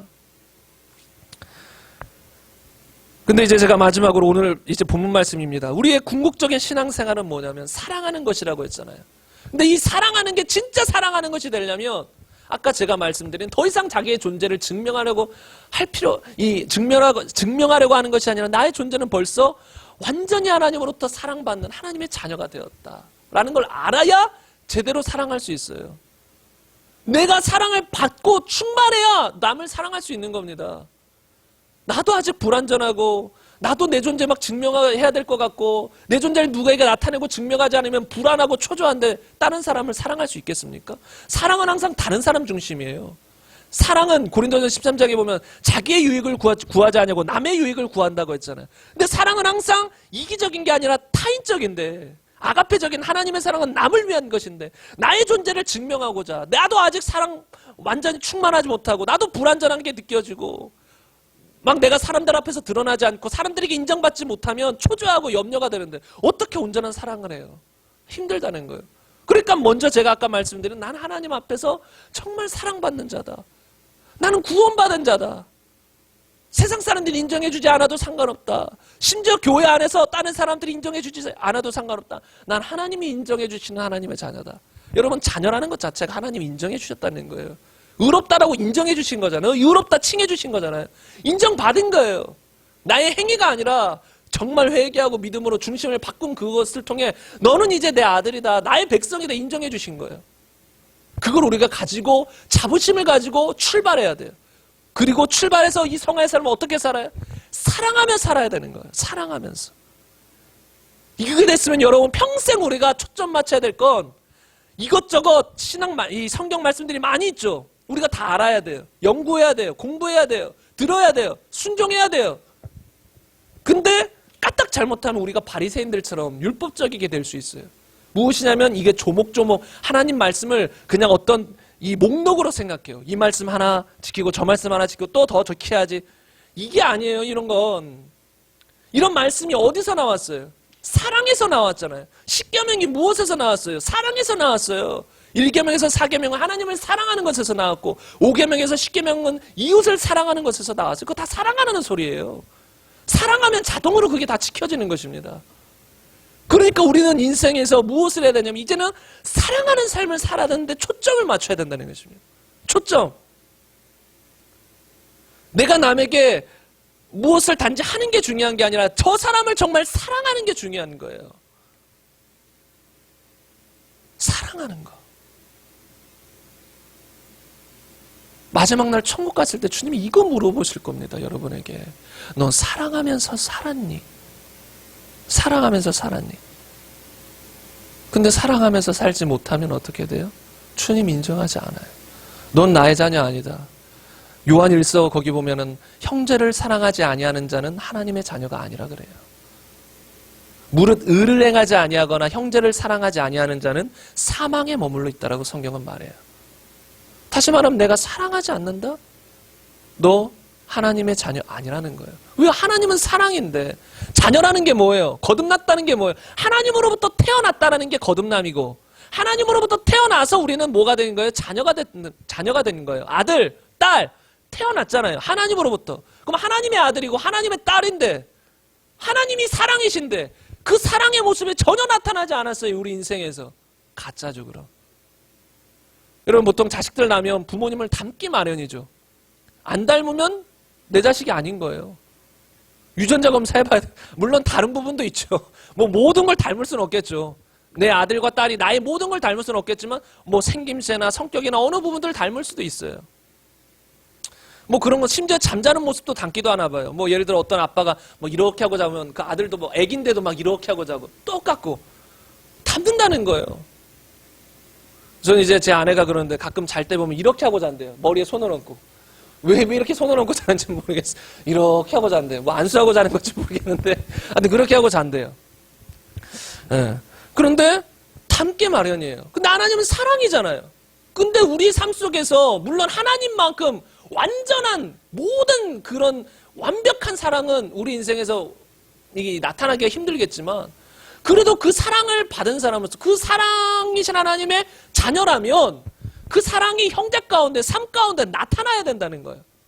나타나지 않는다? 가짜라는 거예요. 그리고 사랑하지 않았다? 성경 말씀을 1%도 지키지 않았다는 거예요. 여러분 성경 말씀에 여러 가지 하나님의 명령이 있습니다. 근데 사랑이 없어요. 근데 본인은 말하죠. 나 이렇게 많이 하나님 말씀 지켰습니다. 하나님 말씀해줘도 하나도 안 지켰다. 왜요? 난 사랑하면서 지키라고 했지. 사랑이 근본이지. 그냥 단지 그것을 명령처럼 지키라는 게 아니다. 단지 목록처럼. 서기관과 바리새인들을 지켰어요. 잘 어느 정도는. 하나님의 율법들 어느 정도 지켰어요. 근데 그 안에 사랑이 빠져버렸어요. 그 안에 믿음이 빠져버렸어요. 겉으로만 지킨 거예요. 우리도 명령을 그렇게 따라 할 수 있습니다.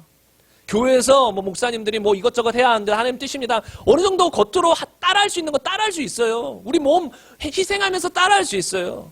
근데 그거 가지고 하나님 너 명령 순종 잘했다. 말씀 지켰다. 절대 그러지 않습니다. 너 사랑으로 했냐? 이거 물어보신다는 거예요. 이거 물어보신다. 사랑으로 했느냐? 왜요? 나는 사랑이다. 너희에게 요구한, 너희에게 명령한 산상수훈부터 시작해서 하나님의 예수님의 모든 명령 다 사랑해서 말하는 것이다.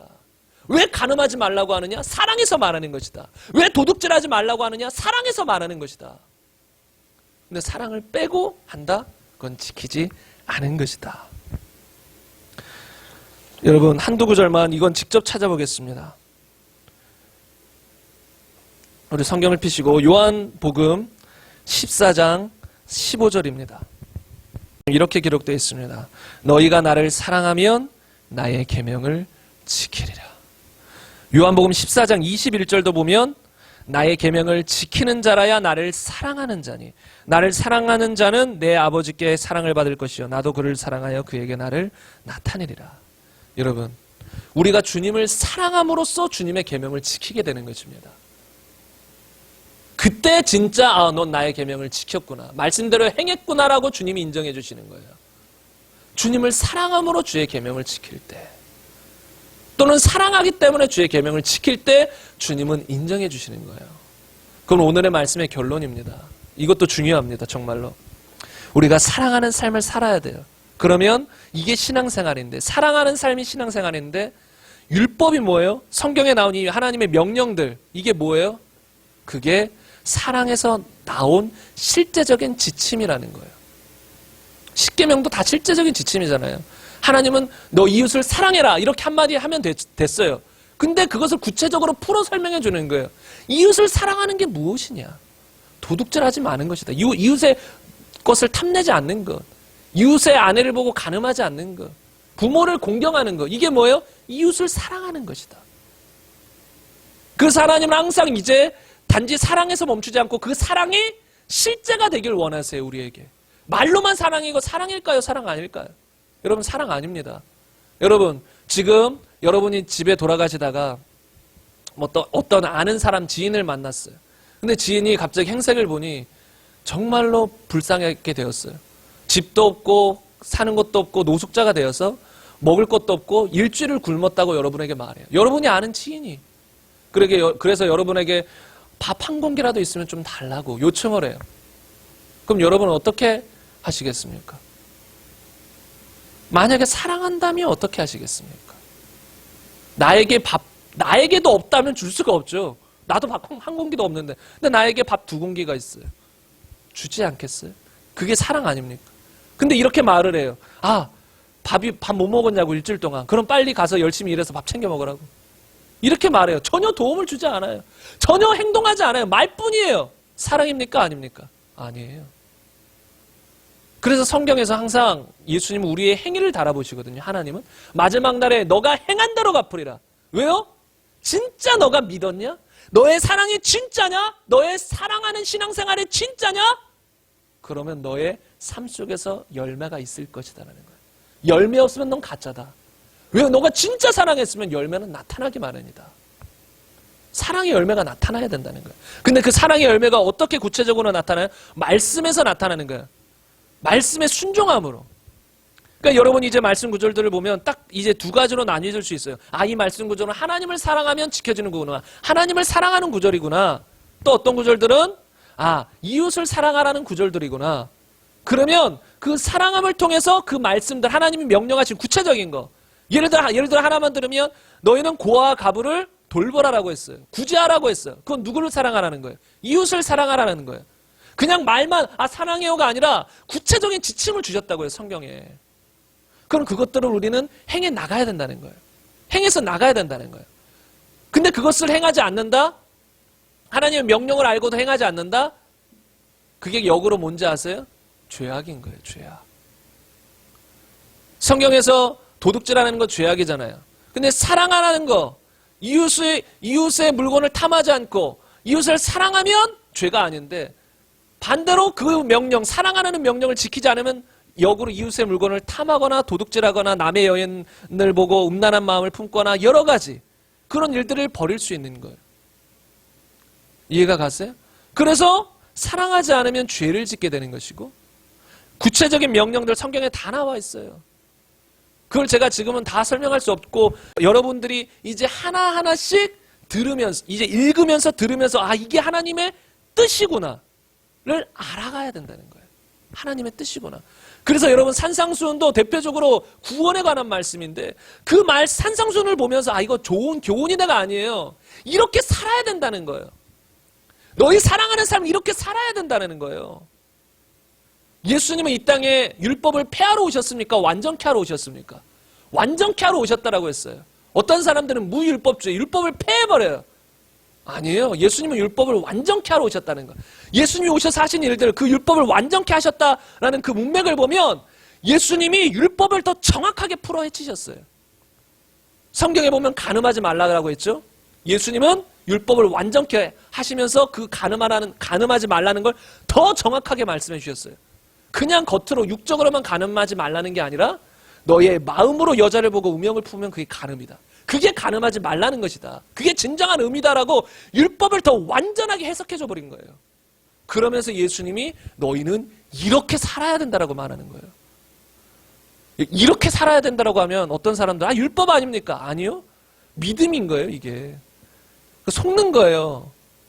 성경 말씀은 지키라고 주신 것이지 그냥 듣고 아, 좋은 말씀 이런 거 아니에요. 예수님 분명히 말씀하셨잖아요. 마태복음 7장에 나더러 주여 주여 하는 자가 다 천국에 들어갈 것이 아니라라고. 하늘에 계신 내 아버지의 뜻대로 행하는 자라야 들어간다고. 그게 다 지금 산상수훈 얘기예요. 예수님이 지금 말씀하신 율법을 완전케 하러 오셨다는 끝자락인 거예요. 완전케 하러 오셨어요, 예수님이 율법을. 그래서 율법이 뭔지 막 미워하는 자도, 미워하기만 해도 살인하는 자다. 막 율법을 엄청 강화시켜 버렸잖아요. 본래 뜻, 겉으로만 지키는 게 아니라 너희 중심으로 지켜야 된다는 걸 말하시고, 이렇게 살지 않으면 불법을 행하는 자가 되어서 천국에 들어가지 못한다라고 말하는 거예요. 이게 칭의의 마지막 영화가 되기까지의 삶을 말하는 거예요. 이런 삶을 살지 않으면 모래 위에 집을 짓는 사람과 같아서 결국은 다 무너진다는 거예요. 예수님의 말씀이 명확해요. 너희가 듣고, 다 들었어요, 그들은. 듣고 실천하지 않으면, 실행하지 않으면, 이런 삶, 사랑하는 삶을 살지 않으면, 겉으로만 지키는 바리새인이 아니라 중심으로 그들을 사랑하며, 간음하지 않으며, 도둑질하지 않으며, 이웃을 섬기며, 의를 행하며 살아가지 않으면 너희는 모래 위에 집을 지은 사람과 같이 되어서 결국은 나중에 멸망할 것이다. 마지막에 많은 사람들이 주여 주여 하면서 내가 선지자 노릇했습니다. 귀신을 쫓아냈습니다. 하면서 주님 앞에 온다라고 했어요. 그들도 처음엔 구원 받았을 수도 있죠. 그러나 주의 말씀 따라 살지 않았어요. 자기 마음 따라 자신을 증명하며 존재를 나타내며 살았을 거예요. 사랑하며 살지 않았다는 거예요. 말씀대로 살지 않았다는 거예요. 그래서 불법을 행하는 자들아 내게서 떠나가라. 여러분, 그러면 제가 이제 말씀을 결론 짓겠습니다. 신앙생활이라는 건 구원을 이루어가는 것인데, 구원을 이루어가는 것은 무엇이냐면, 신앙생활은 무엇이냐면 사랑하는 것이에요. 저 천국에 계신 예수님을 바라보며 예수님을 초점으로 목표로 바라보고 그 예수님을 사랑하며 인간을 사랑하며 이 땅에서 살아가는 거예요. 근데 그 사랑하는 것이 구체적으로 무엇이냐면 성경에 나온 명령들이에요. 그 명령들을 하나하나 지켜나가야 된다는 거예요. 왜요? 사랑하면 지키게 된다는 거예요. 그래서 우리는 사랑함으로 하나님의 명령들을 지키기에 그냥 어느 정도 노력하는 수준이 아니라 우리의 온 인생을 쏟아 부어야 돼요. 여러분, 이제 기도할 텐데 여러분 인생에서 정말로 중요한 게 무엇인지 한번 생각해 보세요. 주님 앞에 갔을 때 무엇이 남을까를 생각해 보면 알아요. 영원한 것과 일시적인 것이 무엇인지 생각하면 알아요. 영원한 것과. 우리가 인생을 너무나도 혼란스럽게 생각하는 경우가 많아요.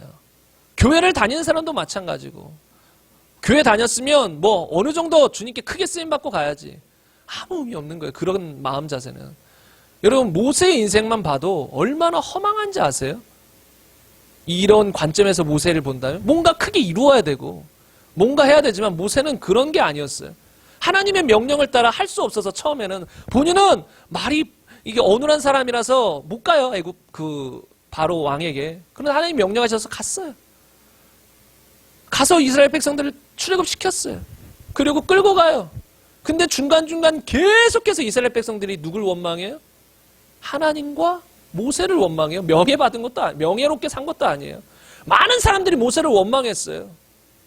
모세가 엄청난 기업의 사장도 아니에요. 그냥 순전히 하나님의 명령 순종하며 하나님을 사랑하고 이웃을 사랑하며 그냥 살아간 것 뿐이에요. 그러다가 가나안 땅도 들어갔어요? 못 들어갔어요? 못 들어갔어요. 좀 편안하게 아주 젖과 꿀이 흐르는 땅에서 좀 멋지게 살아봐야 되는데 못 들어갔어요. 그걸 죽었어요. 근데 성경에서 구약에서 대표적인 인물 한 명만을 꼽으라면 모세잖아요. 모세. 그 정도로 위대한 하나님의 사람인 것이에요. 근데 그 인생을 자세히 보세요. 뭐가 있어요? 그냥 하나님 명령 따라 순종하다가 그냥 사랑하다가 또 원망하면 또 하나님께 가서 사람들이 원망합니다. 그 하나님 뭐라고 하면 또 가서 전해주고 그러다가 끝난 거예요. 인생. 근데 그 인생이 가장 행복한 인생이에요. 주님 안에서 주님과 동행하며 살아가는 거. 주님이 목적이 되어서 주님 사랑하며. 여러분 인생을 어렵게 생각하지 마세요. 그리고 어려운 것들이 있으면 주님께 구하면 돼요. 이 땅에서 어려운 것들이 있으면 주님 사랑하시니까 다 도와줘요. 기복주의적인 신앙이라고 해서 무조건 이 땅에서 잘 되는 거 구하지 말라 이건 절대 아니에요. 그건 반대로 엇나간 거예요. 주님은 날 사랑하시니까 이 땅에서 어려운 것 있으면 다 주님께 고백하세요. 마음이 고통스럽습니까? 막 어렵습니까? 주님 나 힘듭니다. 다 토설로 주님께 올려드리세요. 다윗이나 시편 저자들을 보면 어려울 때마다 다 주님께 올려드렸어요. 어려울 때, 막 고통스러울 때 주님 나 열받습니다. 누가 날 괴롭게 해요. 정말 열받아가지고 주님께 솔직하게 말하는 거예요. 저 사람 멸망시켜주세요. 저 사람의 이름 뽑아주시고 저 사람을 막 이렇게 짓눌러주시고 막 엄청난 과격한 말들을 시편에 써 있습니다. 그런 말들이. 그런데 이제 그렇게 막 주님께 쏟아붓고 나서 좀 주님의 마음을 알아지면서 이제 그래도 그를 축복하면서 이제 마음이 바뀌어져서 기도를 마무리하기도 하지요. 그러니까 여러분 마음속에 있는 거 다 주님께 올려드리세요. 이 땅에 어려운 거 다 주님께 올려드리세요. 주님 다 하시고 주님 다 도와주실 것입니다. 그러나 우리의 중심은 항상 사랑하는 삶에 초점을 맞추십시오. 말씀을 지키는, 곧 말씀을 사랑으로 지키는 삶. 이게 전부예요. 전도서의 끝자락이 그거잖아요. 너희가 인생에 대해서 들었지 않느냐. 전도서에서 1장부터 보면 인생이 뭔가 쭉 나오잖아요. 봄, 여름, 가을, 겨울 지났다. 바람이 불었다. 비가 왔다. 그래서 인생이 어린아이였다가 청년이었다가 늙었다가 백발이었다. 인생이 다 이런 거잖아요. 그래서 인생의 결국이 뭐냐. 하나님 말씀 지키는 거다.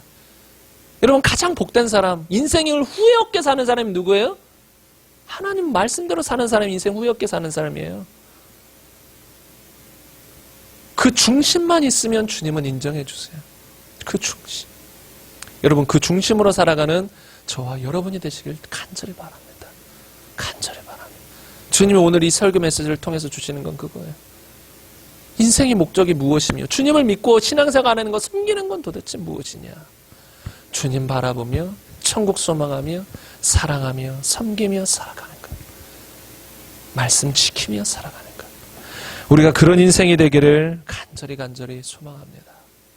우리 시간 함께 기도했으면 좋겠습니다.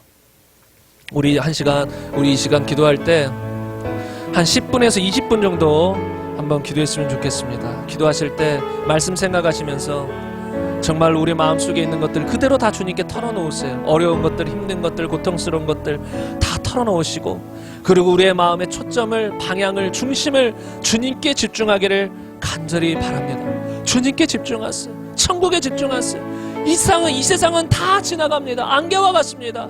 그 다음에 영원한 인생이 펼쳐집니다. 주님께 집중하세요. 그리고 주님을 바라보며 이제 나를 완전케 하신, 완전히 의롭다 칭하신 주님 안에서 이제 그 자존감을 가지고 이제는 주님을 사랑하고 이웃을 사랑하는 충분한 사랑을 주님으로부터 받았기, 주님과 이웃을 사랑하는 삶, 구체적으로 말씀을 지키며 그 사랑함으로 말씀을 지키는 삶을 살아가게 하여 주옵소서. 그렇게 살아가지 못한 육신을 따라 살아갔던 하나님 또 지난 날을 용서하여 주시옵시고, 이제는 육신을 쳐서 복종시키며 영을 따라 성령님을 따라 사랑하며 말씀을 지키며 살아가게 하여 주옵소서. 주님을 사랑합니다. 주님 역사하여 주옵소서. 붙들어 주옵소서. 이 시간 주여 한번 외치며 기도하겠습니다. 주여, 하나님 감사합니다. 우리가 이 시간 주 앞에 나아갑니다. 하나님, 우리 인생은 주님 것입니다. 골로새서는 분명히 말합니다.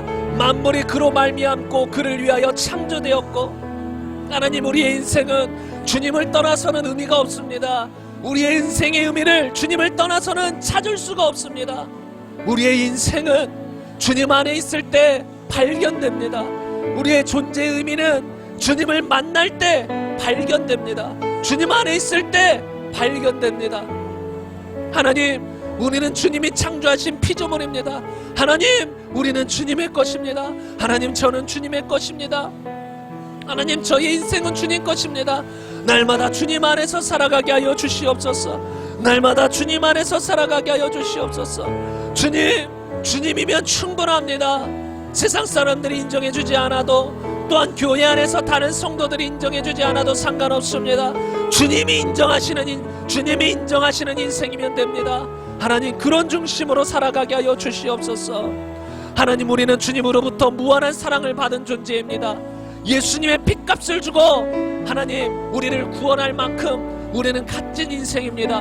그만큼 하나님은 우리를 사랑하십니다. 예수님의 핏값으로 사실 사랑받는 존재입니다. 하나님, 우리가 이제는 그 사랑을 알고 더 이상 이제는 나 자신을 위해 살지 않게 하여 주시옵소서. 나를 위해 죽으신 주님을 위해 살게 하여 주시옵소서. 더 이상 우리는 우리 자신을 증명할 필요가 없습니다. 우리 자신을 나타낼 필요가 없습니다. 다른 사람들에게 인정을 하나님 갈구할 필요가 없습니다. 나는 주님께 인정받은 자입니다. 나는 주님께 사랑받은 자입니다. 나는 회개하고 믿은 자입니다. 하나님, 나는 충분합니다. 주님 안에서 충분합니다. 더 이상 사람들의 인정이 필요 없습니다. 주님의 인정이면 됩니다. 하나님, 이제는 더 이상 내 자신을 위해 살지 않게 하시고 나를 위해 죽으시고 부활하신 주님을 위해 살게 하여 주옵소서. 그것이 그리스도입니다. 하나님, 주님 안에서 온전한 사랑을 받고 충분한 사랑을 받고 완전한 하나님의 자녀가 되어서 의롭다 칭함을 받아서 이제는 다른 사람을 위해 살아가는, 다른 사람을 사랑하고 주님을 위해 살아가는, 주님을 사랑하며 살아가는 것이 우리의 인생입니다. 하나님, 은혜 베풀어 주시옵소서. 하나님, 은혜 베풀어 주시옵소서. 앞으로의 우리의 인생이 이런 인생이 되게 하여 주시옵소서. 더 이상 하나님 썩어져가는 우리의 육신을 바라보지 않게 하옵소서. 이 땅의 삶을 바라보지 않게 하여 주시옵소서. 이 땅에서 사람들 앞에 내 자신을 증명하며 살아가지 않게 하여 주시옵소서. 하나님, 이 땅에서는 하나님 다 다릅니다. 하나님, 이 땅에서의 사는 삶은 다 다릅니다. 다른 사람의 삶을 따라갈 필요도 없습니다. 그냥 우리는 우리의 인생, 주님이 주신 인생, 나의 삶에 주신 인생을 그냥 묵묵히 따라가면 됩니다. 순종하며 따라가면 됩니다. 하나님, 도와주시옵소서. 그런 인생 살아갈 수 있도록, 하나님, 그런 인생 살아갈 수 있도록, 그런 인생 살아갈 수 있도록 이곳에 모인 모든 성도님들 가운데 역사하소서. 역사하소서. 역사하소서. 더 깊은 깨달음을 주옵소서. 하나님, 지혜와 계시의 영을 부사 하나님을 더 알게 하소서. 하나님에 대해 더 알게 하소서. 그러므로 말미암아 하나님을 사랑하고 이웃을 사랑하는 삶을 살아가게 하옵소서. 하나님, 우리 인생은 단순합니다. 하나님을 사랑하는 것입니다. 이웃을 사랑하는 것입니다. 하나님을 사랑함으로 계명을 지키고 이웃을 사랑함으로 계명을 지키며 살아가는 것이 우리의 인생입니다. 하나님, 주님 앞에 남는 것은 그것입니다. 주의 말씀대로 살았는가? 주님이 주신 우리의 인생 말씀대로 잘 가꾸었는가? 우리의 인생을 말씀 위에 건축했는가? 말씀에 순종하며 그 위에 건축했는가? 그것이 하나님 남는 것입니다. 하나님, 우리 인생을 다시 제대로 보게 하옵소서. 성경적인 신앙생활로 보게 하옵소서. 성경적인 눈으로 보게 하옵소서. 하나님, 우리 인생은 주님 것입니다. 우리의 인생은 주님 것입니다. 하나님, 사랑하며 살게 하소서. 사랑하며 살게 하소서. 우리의 육신은 방해합니다. 우리의 육신은 신앙생활을 하는 것을 방해합니다. 그럴 때마다 주님 쳐서 복종시키게 하소서. 우리가 평생 살아가면서 미워하는 마음이 들 수 있습니다. 시기하는 마음이 들 수 있습니다. 음란한 마음이 들 수 있습니다. 하나님, 죄악된 마음이 들 수 있습니다. 그런 생각들이 떠오를 때들이 있을 수 있습니다. 하나님, 그것은 이상한 것이 아닙니다. 분명히 육체의 소욕이 있을 수 있습니다. 성도들에게도, 신앙생활 잘하는 사람들에게도 그런 육체의 욕심이 올라올 수 있습니다. 그러나 하나님, 우리는 그런 것에 굴복하지 아니하고 사랑의 계명으로서, 사랑으로서 그 모든 것을 굴복시키며, 육체의 욕심을, 육체의 죄악된 생각들을 굴복시키며 살아가겠습니다. 하나님, 우리 모두가 그런 결단으로 살아가게 하여 주시옵소서. 하나님, 죄를 선택하지 아니하고 의를 선택하며 사랑을 선택하며 살아가는 우리의 인생이 되게 하여 주시옵소서. 하나님, 우리의 인생은 주님 것입니다. 주님 것입니다. 하나님, 우리 주님 만나고 싶습니다. 주님 만나고 싶습니다. 주님 보고 싶습니다. 나를 지으신 창조주 하나님 보고 싶습니다. 나를 만드신 하나님, 나를 한국 땅에서 태어나게 하신 하나님, 주님을 만나고 싶습니다. 주님을 보고 싶습니다. 주님 안에서 거하고 싶습니다. 주님과 동행하고 싶습니다. 주님과 함께하고 싶습니다. 주님과 더불어 먹고 마시며 주님과 영원히 살고 싶습니다. 더 이상 죄의 유혹이나 잘못된 생각, 죄악된 생각들을 전혀 하지 아니하고 정말로 의로운 삶, 온전히 주님과 같은 삶을 살아가기를 원합니다. 속히 영화가 되어 천국에 가서 주님과 영원히 살고 싶습니다. 주님과 영원히 살고 싶습니다. 주님과 함께 살고 싶습니다. 나를 위해서, 나를 구원하기 위해서 십자가에서 죽으실 정도로 나를 사랑하신 주님과, 나를 위해서 전 생애를 바치신 주님과 함께 살고 싶습니다. 함께 살고 싶습니다. 함께 살고 싶습니다. 함께 살고 싶습니다. 주님을 사랑합니다. 주님을 경외합니다. 주님의 이름을 높입니다. 주님의 이름을 높입니다. 주님의 이름을 높입니다. 주님의 이름을 높입니다. 온 우주 만물의 창조주이신 하나님을 사랑합니다. 나를 지으신 창조주 하나님을 사랑합니다. 나를 위해 죽으신 예수님을 사랑합니다.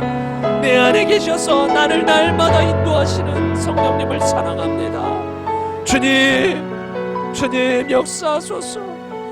우리의 인생이 헛되지 않게 하여 주시옵소서. 우리의 인생이 헛된 인생이 되지 않게 하여 주시옵소서. 마지막 날 주 앞에 섰을 때 우리의 모든 인생을 되돌아보고 헛되고 헛되었다라고 고백하지 않게 하여 주옵소서. 헛된 인생이 되지 않게 하여 주시옵소서. 정말로 값지고 복된 인생, 사랑으로서 계명들을 지킨 인생 되게 하여 주옵소서. 너희는 세상의 빛이니, 너희는 세상의 빛과 소금이라고 말씀하시면서 너희의 착한 행실을 드러내어 사람들이 하나님께 영광을 돌리게 하라.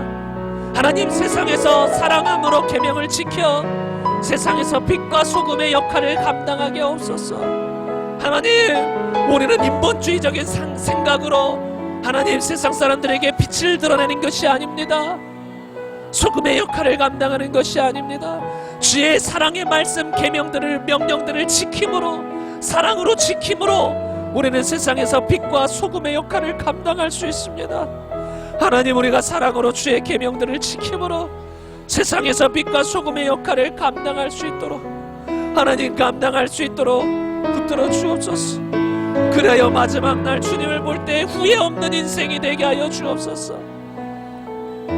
우리가 과거에 몰랐을 때, 우리가 과거에 알지 못했을 때 죄를 범한 것들은 하나님도 기억지 않으십니다. 우리가 회개한 것들을 잊으십니다.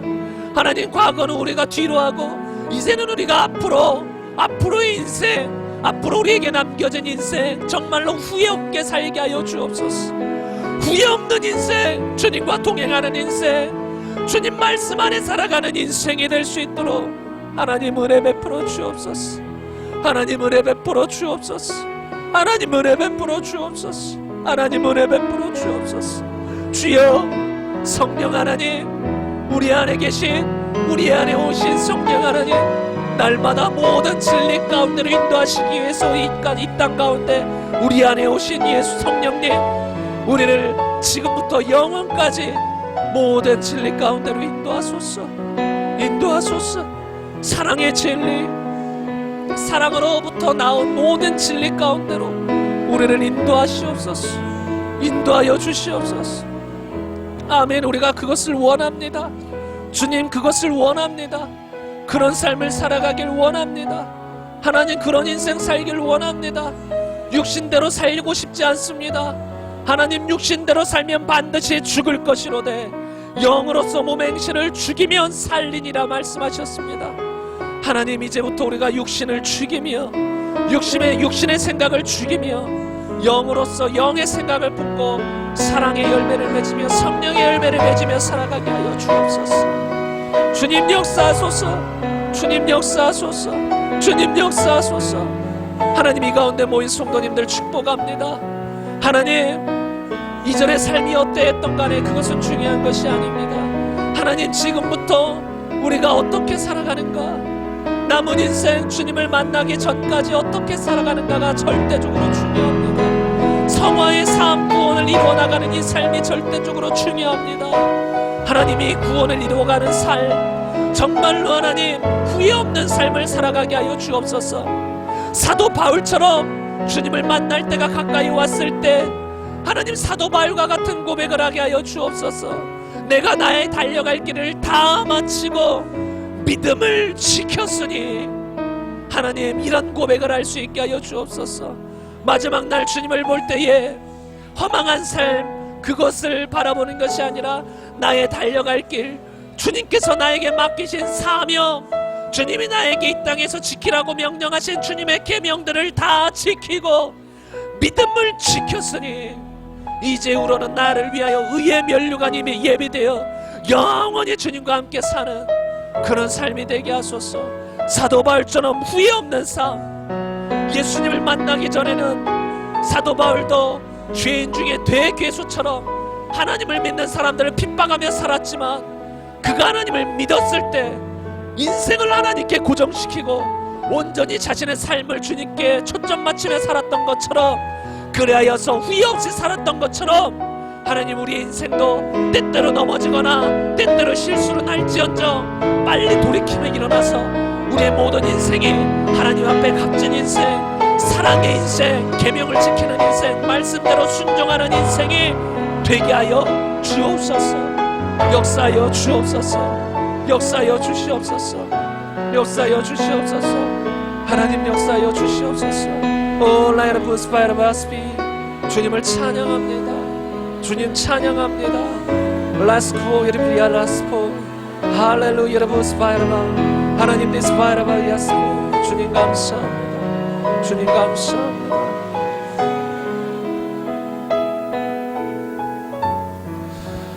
하나님 감사합니다. 하나님을 빼놓고선 우리의 인생은 허망한 뿐입니다.